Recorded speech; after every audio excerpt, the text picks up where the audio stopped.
C'est ce qui fait qu'on s'écarte de la politique. Qu'on dit ces gens-là, ils essaient de nous empapaouter.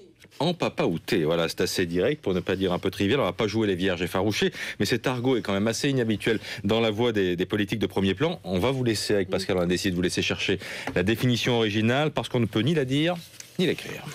Empapaouter. Ah oui, elle devait le dire. Elle a dit empapaouter Avec qui lors elle du avait passé débat. ce pari-là? Je sais pas, mais forcément, quand vous entendez empapaouter dans un débat présidentiel, vous dites que c'est un pari. Si vous avez besoin de remonter dans les sondages, il y a un musulman pour ça. Ou de récupérer les électeurs du Front National, il y a un musulman pour ça. Ou simplement de faire diversion sur les chiffres du chômage, il y a un musulman pour ça. Et grâce à l'application Amalgame, si vous voulez gagner la présidentielle, il y a même un musulman pour ça. En fait, il y a un musulman pour à peu près tout. Aislam. Une application disponible uniquement en France.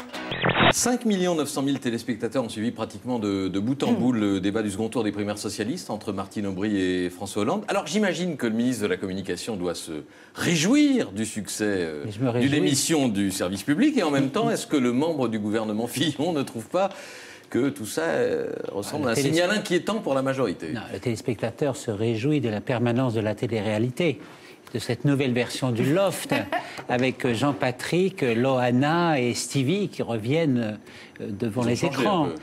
Je prends mon petit-déj et je regarde la télé.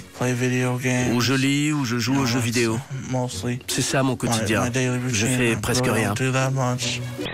Moi, au collège, dans ma cantine, on n'avait pas ce genre de problème parce qu'on n'avait jamais de frites, en fait. On crevait tellement la dalle qu'une fois, il y a des Somaliens qui nous envoyaient des sacs de riz pour qu'on évite de mourir. Partout sur les étals, la nourriture, de l'aide humanitaire.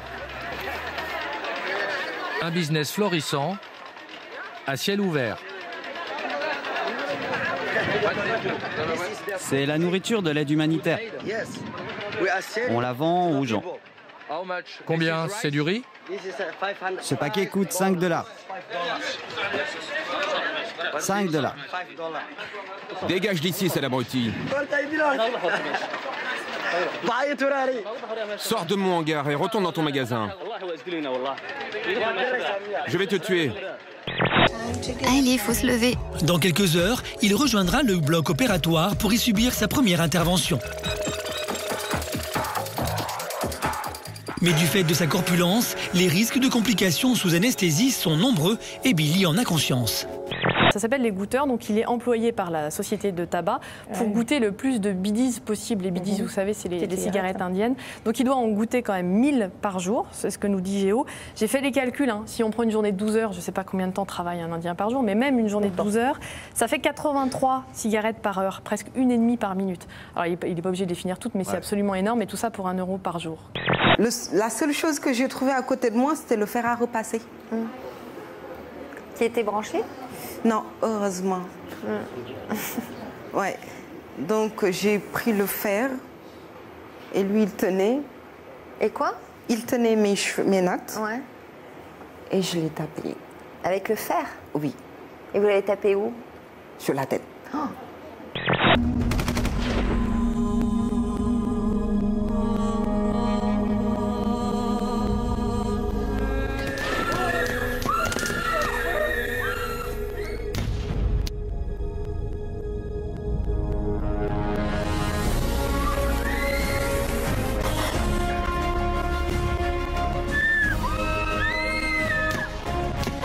I'm gonna kill you all.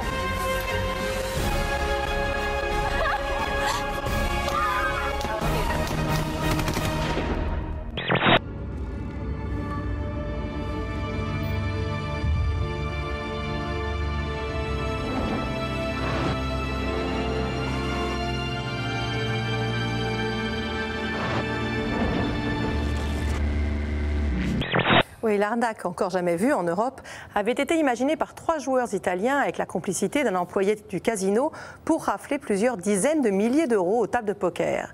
La tricherie reposait sur un jeu de cartes truqué, avec au dos des cartes des marques fluorescentes mais invisibles à l'œil nu, qui indiquaient par exemple les as et les rois. Les 3 joueurs portaient des lentilles de contact spéciales permettant de visualiser ces cartes marquées. Démonstration avec cette vidéo trouvée sur Internet. Voilà, les escrocs qui, voilà, vous voyez, c'est presque dommage qu'il se soit fait pincer. Hein.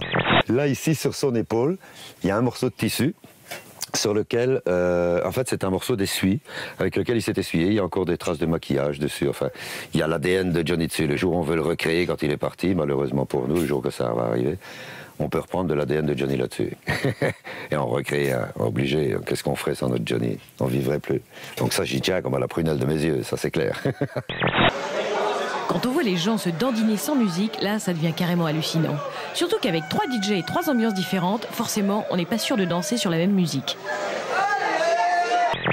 Tu discutes un peu avec moi, et si tu me dis encore que je n'ai aucune personnalité et que je n'ai plus qu'à aller me rhabiller, il n'y a pas de problème, on s'expliquera entre hommes. J'ai pas peur, je m'en fous, j'ai 61 ans, mais je peux encore manger des bonbons d'un gamin de 20 ans. Vincent est addict au sexe. Là, c'est limite, ça. Petite robe courte, ras des fesses, collant. Ça se trouve, elle a pas mis de culotte sur son collant, parce qu'avec la chaleur qu'il fait, quand même, souvent, elle met pas de culotte. Magnifique, hein. Elle est pourtant régulièrement ramonée. Pour être couvert par les assurances, il faut ramoner annuellement. Donc, c'est une obligation, en quelque sorte. En fait, je suis très fétichiste et j'aime beaucoup vos collants, j'aime beaucoup vos pieds. Et j'aurais voulu savoir si vous pourriez me vendre vos collants, parce que j'achète régulièrement. Non, je vous raconte pas de salade. J'achète régulièrement à des jolies jeunes femmes leurs collants portés dans la V. C'est pas méchant, hein, chacun son truc. Hein, chacun prend son plaisir comme il peut. Et moi, c'est mon truc. J'adore, vous avez des jolis petits pieds. Voilà. Et donc, vous voulez pas? Non, désolé. Même si je vous donne 50 €, ouais, voilà. Et vous léchez les pieds? Non, non. Je peux vous donner 100 € pour vous lécher les pieds, juste 10 minutes. Je vous promets, je vous touche pas. Je suis un gentil garçon.